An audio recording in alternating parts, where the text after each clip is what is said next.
मुंबई गोवा महामार्गावर भीषण अपघात, उभ्या डंपरला कारची धडक, 2 महिला आणि एका मुलाचा जागीच मृत्यू. रत्नागिरी जिल्ह्यातील लांजा इथं मुंबई गोवा महामार्गावर भीषण अपघात झालाय. गोव्याहून मुंबईच्या दिशेने निघालेल्या 4चाकी वाहनानं उभ्या असलेल्या डंपरला मागून जोरदार धडक दिली. या भीषण अपघातात 2 महिला आणि एका मुलाचा जागीच मृत्यू झालाय. अन्य दोघे गंभीर जखमी झाल्यात. आज सकाळी सुमारे 7 वाजण्याच्या सुमारास लांजा रेस्ट हाऊस परिसरात हा भीषण अपघात घडलाय.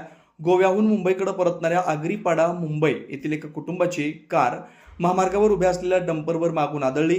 धडक इतकी भीषण होती की कारचा चक्काचूर झालाय. या अपघातात 2 महिला आणि एका मुलाचा जागीच मृत्यू झालाय. तर गंभीर जखमी झालेल्या अन्य दोघांना तातडीनं लांजा ग्रामीण रुग्णालयात दाखल करण्यात आलंय. त्यांच्यावर उपचार सुरू आहेत. अपघाताची माहिती मिळताच पोलिसांनी घटनास्थळी धाव घेत पंचनामा सुरू केलाय. पुढील तपास सुरू आहे. या गाडीने मागून ठोकलं.